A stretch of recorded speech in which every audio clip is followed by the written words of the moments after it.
Olá, pessoal. No nosso balanço econômico dessa semana, vamos destacar a nível mundial a notícia da previsão do FMI para o crescimento econômico da China e dos Estados Unidos.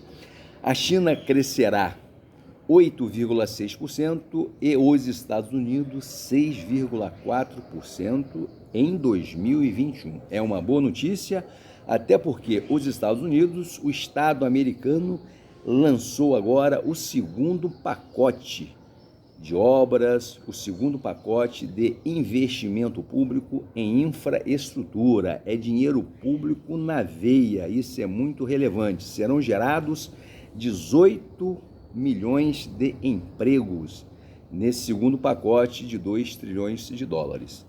A nível de Brasil, nós podemos destacar aí a inflação do IPCA nos 12 meses está em 6,1%, puxado pela alta dos combustíveis. Podemos destacar também a prorrogação da entrega do imposto de renda, que seria agora no final de abril, será dia 31 de julho. Isso é uma boa notícia também, para dar aí uma folga às famílias, para que elas possam consumir dentro desse contexto de dificuldade.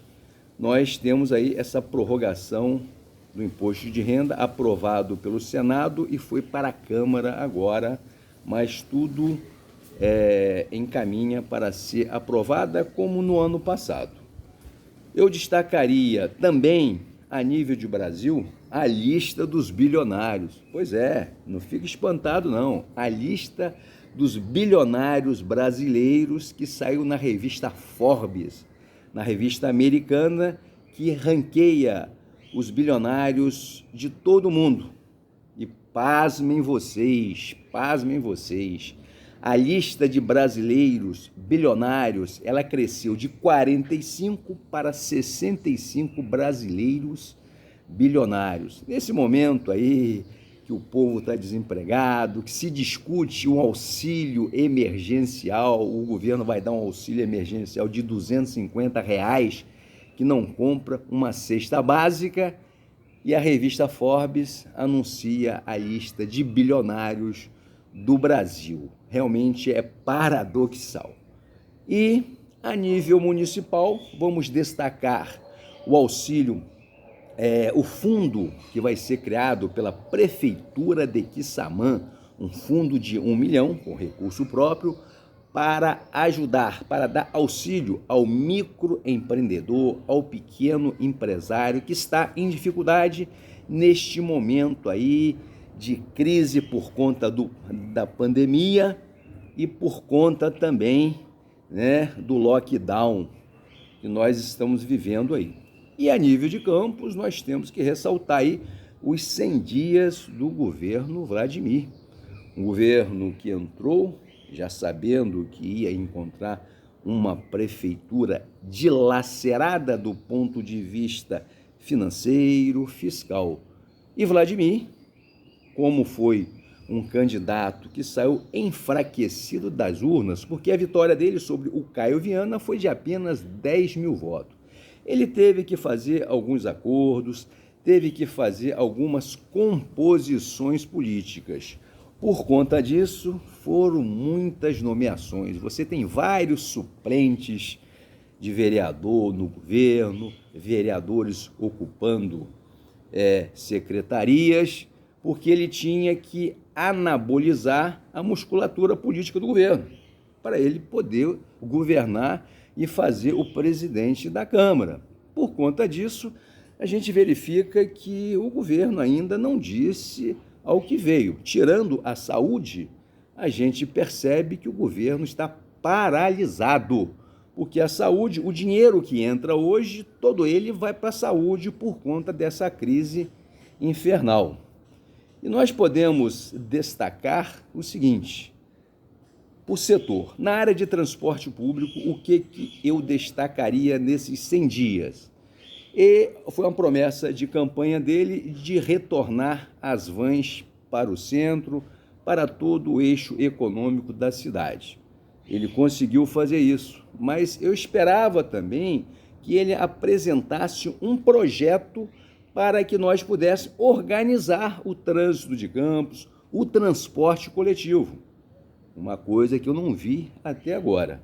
Na área da agricultura, está acontecendo um cadastramento fundiário aí dos produtores, dos pequenos produtores. É uma boa notícia, poderíamos destacar. No desenvolvimento econômico, bem, falar em desenvolvimento econômico num cenário de crise desse é uma contradição, é paradoxal. Então, por enquanto, o secretário não apresentou nada ainda. Na educação, a mesma coisa, não se viu nada de destaque. Então, eu poderia dizer que esses 100 dias aí, as promessas de campanha dele, ele conseguiu cumprir com os donos de vans, com o servidor público. O servidor público está muito chateado, está insatisfeito, porque ele disse que ia colocar o calendário de pagamento dentro do mês, ia divulgar o calendário e não fez ainda. Além do mais, não pagou o 13º. Pagou o 13º, sim, dos aposentados e dos pensionistas. Muito bem? Então, eu destacaria aí essas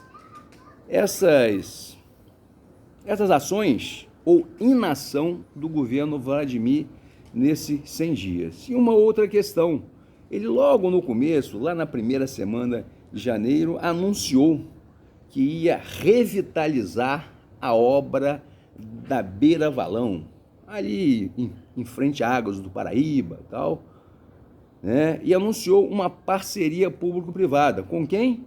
Com a empresa Águas do Paraíba. Eu fui verificar no local o que a Águas do Paraíba tinha feito na Beira Valão, porque o prefeito anunciou uma revitalização. Ela deu uma caiação, pegou uma tinta vermelha, deu uma caiação muito ruim, por sinal. Eu, se eu fosse o prefeito, pediria aos donos da Água do Paraíba para refazer o serviço. Então, a revitalização que foi anunciada nas redes sociais pelo prefeito é simplesmente uma caiação no valão da Beira Valão. Pessoal, semana que vem a gente volta com o nosso balanço econômico e o de hoje, né? E o dessa semana teve esse viés político também por causa desses 100 dias aí do governo. E quero dizer, a volta do comércio na segunda-feira é uma boa medida porque tem muita gente em dificuldade na nossa cidade. Um abraço, pessoal.